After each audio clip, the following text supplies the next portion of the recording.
मी सुजाता रेसिपीमध्ये आपले स्वागत आहे। आज मी तुमच्यासाठी चमचमीत स्वादिष्ट अशी रेसिपी घेऊन आली आहे, ती म्हणजे व्हेज खिमा। सोयाबीनच्या खिम्यासाठी साहित्य पाहूया। सोयाबीन घेतलेत मी 1 वाटी। इथे हळद, धना पावडर, जिरे घ्यायचे। 4 कांदे मोठे कापून घेतलेत बारीक चिरून। 2 टोमॅटो घेतलेत। ही मिरची आणि लसूणची पेस्ट घेतली आहे आणि ही अर्धी जुडी आहे हे शेपूची भाजी, ती धुवून आणि चिरून घेतलेली आहे। चवीपुरते मीठ आणि इथे 2 ग्लास पाणी गरम करून घेतले। आता त्यामध्ये आपण सोयाबीन घालूया।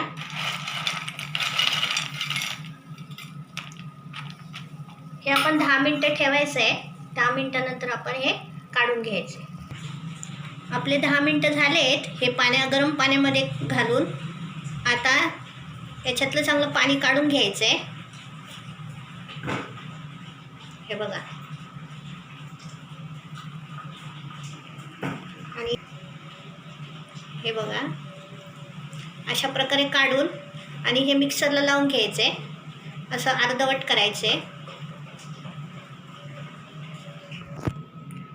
हे बघा, अशा प्रकारे आपला हा खिमा बनवलाय मी सोयाबीनचा। असा अर्धवट करून घ्यायचा आहे, एकदम बारीक करायचा नाही आहे। आता इथे पॅनमध्ये 2 चमचे तेल गरम झाले आपलं, त्यामध्ये आपण जिरे घालूया।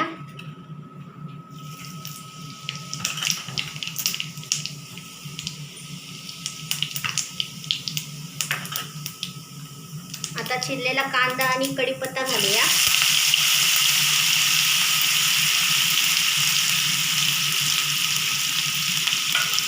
आता आपण कांद्याला चांगलं ब्राऊन करून घ्यायचं आहे।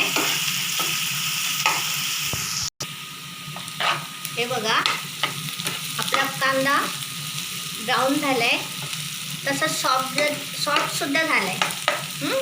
आता आपण त्यामध्ये मिरची आणि लसूणचं पेस्ट आहे ती घालून घेऊया।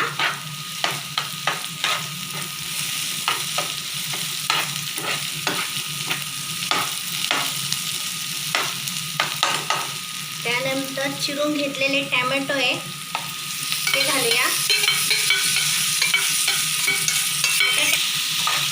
टोमॅटो चांगले परतून घ्यायचे जेणेकरून मॅश होतील।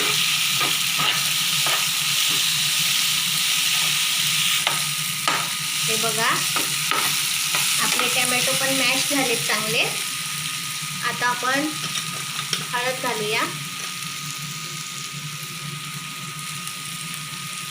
त्यानंतर धना पावडर थोडी घालूया।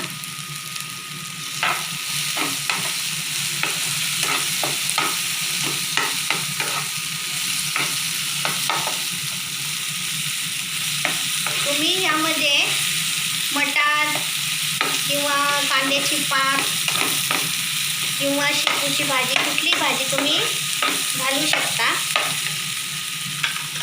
आता यामध्ये आपण भाजी टाकून घेऊया।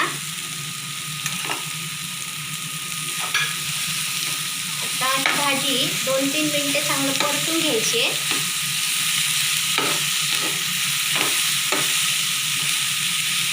आपण आता यामध्ये मीठ टाकून घेऊया।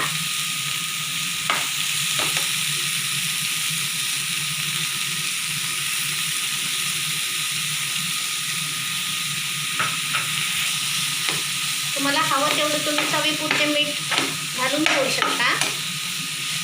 आता याला आहे ना मीडियम गॅस करायचा आहे आणि 2-3 मिनिटं झाकण ठेवून थोडी वाफ काढायची।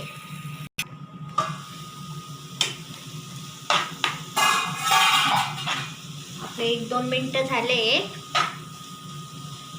आता यामध्ये आपण हे सोयाबीनचा जो खिमा केलेला आहे तो टाकून घेऊया।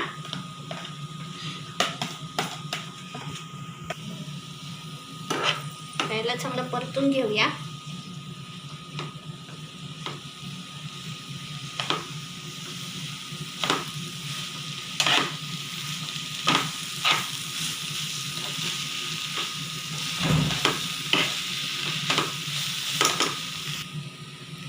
आता यामध्ये आपलं लाल तिखट टाकूया. तुमचा जो घरगुती मसाला असेल केलेला तो तुम्ही टाकू शकता आणि याला चांगलं परतायचं आहे.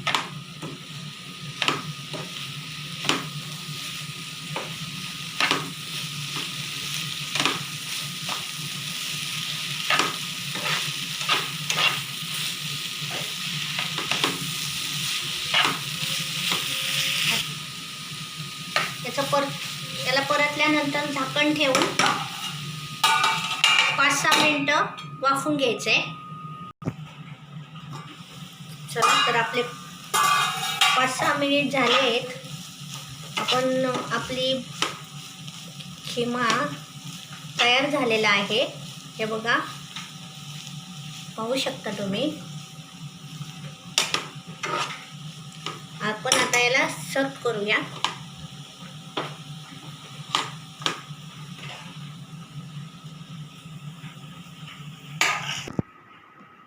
आपली चमचमीत स्वादिष्ट रेसिपी सोयाबीनचा खिमा तयार झाला आहे. तर तुम्ही नक्की ट्राय करा आणि नवीन नवीन अशाच रेसिपी तुम्हाला जर पाहायच्या असतील तर सबस्क्राईब करा आणि कमेंट बॉक्सवर कमेंट करा. थँक्यू.